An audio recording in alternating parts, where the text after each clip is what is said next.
लेना न देना मगन रहना, न लेना न देना मगन रहना। अपने आप परोसा है, ईश्वर पर ही भरोसा है। जो भी मिले उसमें खुश रहना, लेना न देना मगन रहना, न लेना न देना मगन रहना।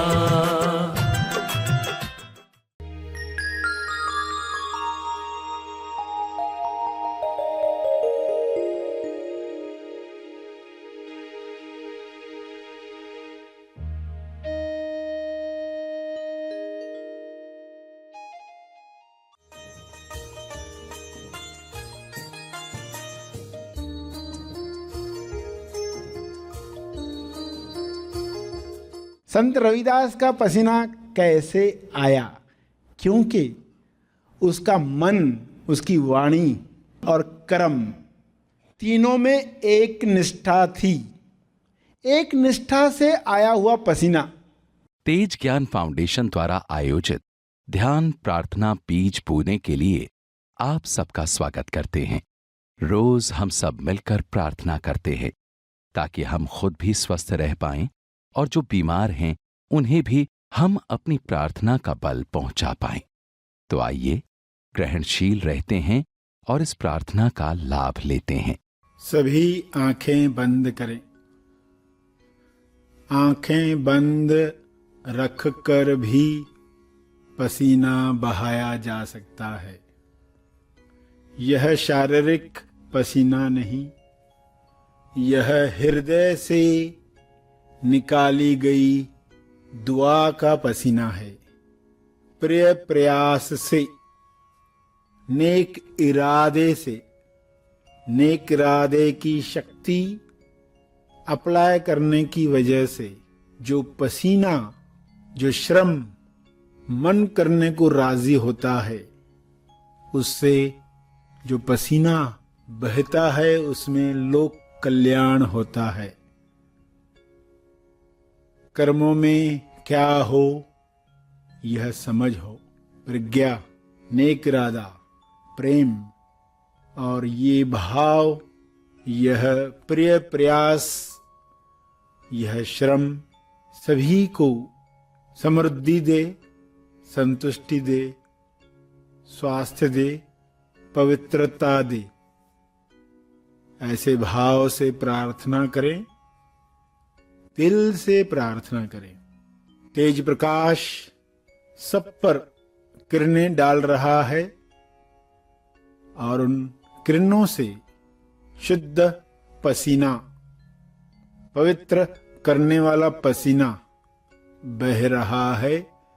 सारे रोग समाप्त हो रहे हैं। ऐसे भाव से प्रार्थना करें।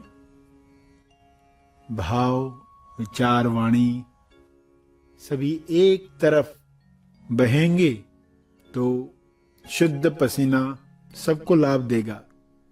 हर दिन यह पसीना बहे जो आपको भी स्वस्थ करे, औरों के लिए भी निमित्त बने। हर दिन निरंतरता, ये रहस्य कैसे परिणाम लाता है, इसका विश्वास आपके अंदर बढ़ रहा है। यह विश्वास सब तक पहुंच रहा है। हे परमात्मा, सभी को प्रज्ञा मिले, सभी को नेक इरादा मिले, सभी को प्रेम भाव मिले।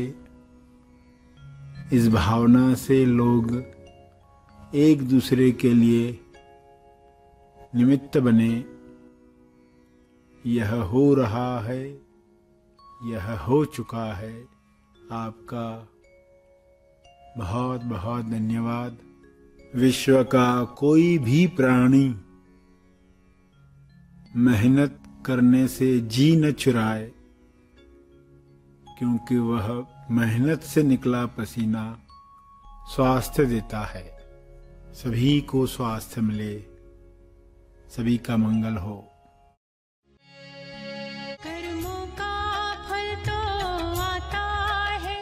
चाहे हो कर्म या कर्म ना हो, सारे कर्मों में प्रेम प्रज्ञा भाव नेक इरादा हो। सारे कर्मों में प्रेम प्रज्ञा भाव नेक इरादा हो। सारे कर्मों में प्रेम प्रज्ञा भाव नेक इरादा। कर्म करो, महाफल की इच्छा ईश्वर से करो। कर्म करो, भाग्य की चिंता मत करो। कर्म करो, प्रेम प्रज्ञा शुद्ध भाव से करो। कर्म करो, अच्छे और सच्चे कर्म करो।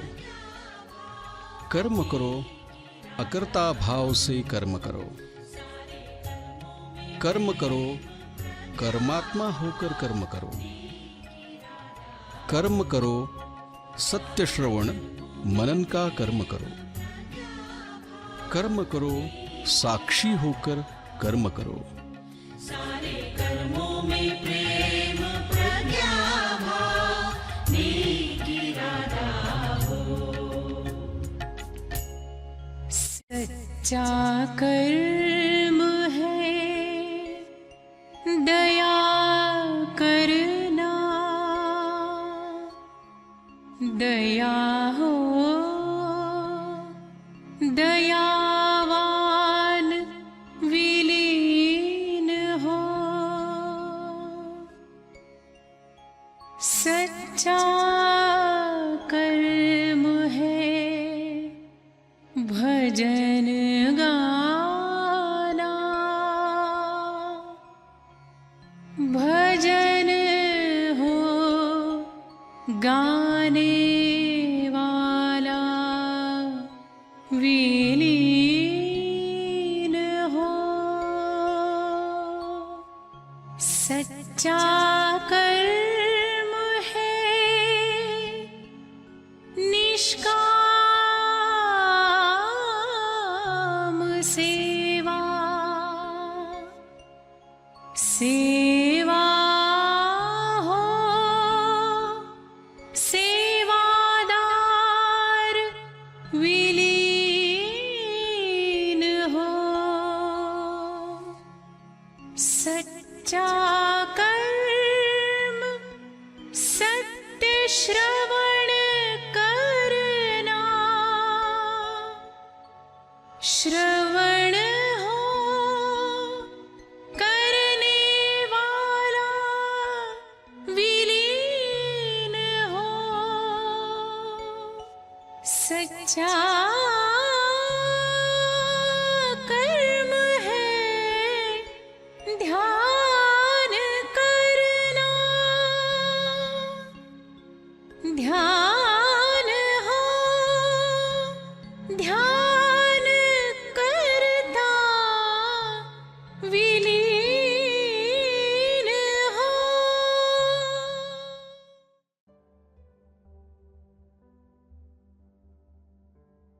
प्रार्थना चलती रहे। अंत में अपने तप का बल, जो बल अर्जित किया है आपने ध्यान से, प्रार्थना से, समझ से, वह अर्जित बल सबको लाभ दे। इस शुद्ध भाव से तर्पण करें।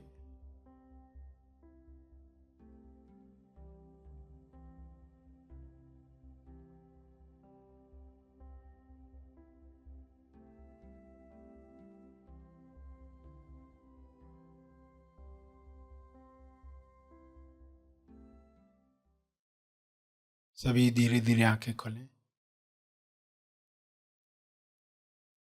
आइए सब ग्रहणशील होते हैं एक चेतना संदेश सुनने के लिए।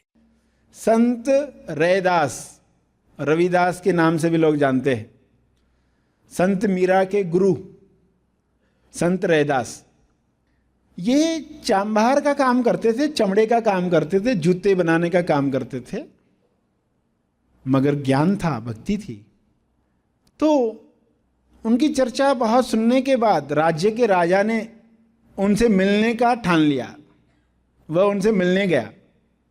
वो अपने झोपड़े में चमड़ा काट रहे थे, उनके हथियार जो भी होते हैं उनके साथ काम कर रहे थे। राजा जी आए और उनसे कुछ बातचीत की और कहा कि मैं आपकी ये हालत देखकर परेशान हूँ, तो मैं चाहता हूँ कुछ आपको मदद करूँ। सोने की अंगूठी निकाली और कहा ये मेरी तरफ से आपके लिए भेंट। तो रविदास ने क्या कहा, हाँ रख दो कहीं, अपने काम में लगे रहे। काम बंद नहीं किया, निरंतरता से कार्य करते हुए कहा रख दो कहीं।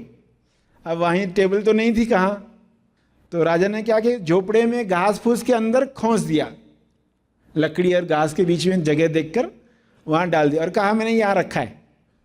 1 साल के बाद राजा को विचार आया, मैं तो उसको सोने की अंगूठी देकर आया हूँ, तो ज़रूर उसके दिन फिर गए होंगे, अभी उतना कष्ट नहीं करता होगा, तो जरा देख कर आते।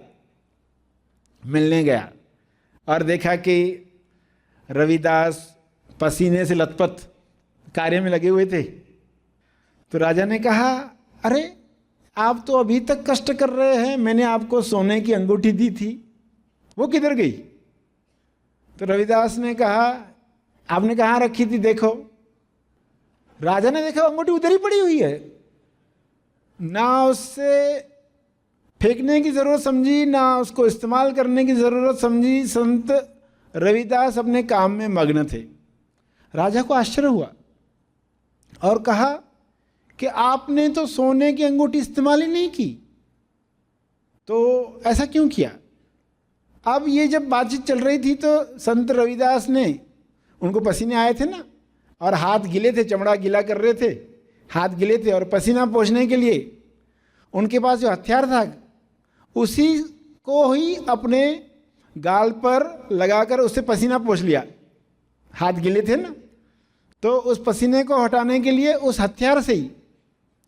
राजा को आश्चर्य हुआ कि वो जो हथियार था काटने का वो सोने का हो गया, वो सोने का हो गया। अभी देखो ये कहानी ऐसे ही हुई हो या न हुई हो, मगर इसके अंदर जो भाव हैं वो 100% खरे हैं। उसमें जो भाव हैं, कहानी क्या बता रही है। और राजा को क्यों आश्चर्य हुआ कि मैं तो सोने की अंगूठी देने चला था, इसका पसीना कितना पावरफुल है,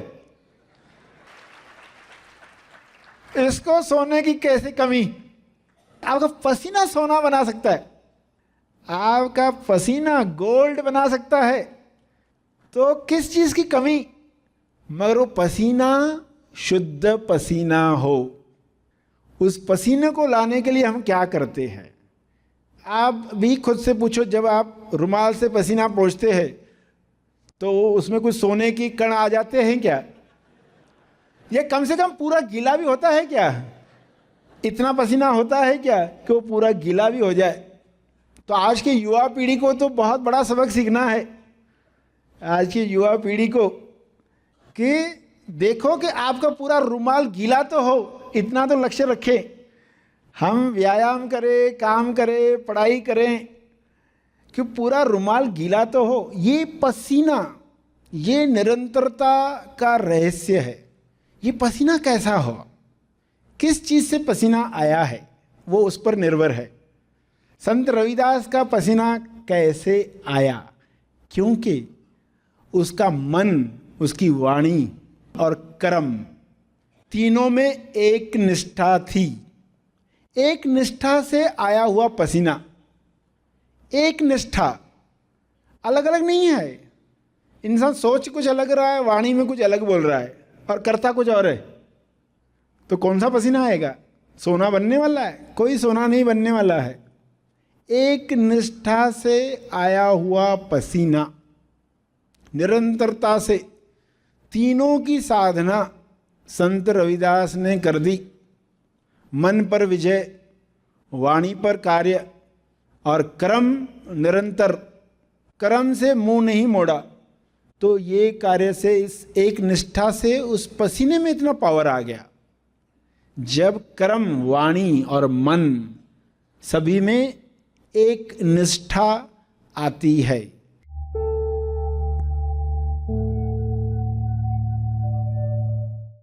प्रार्थना और मार्गदर्शन का सभी ने लाभ लिया। आइए यहीं पर समाप्त करते हैं, कल फिर मिलेंगे। तब तक के लिए धन्यवाद। Happy thoughts.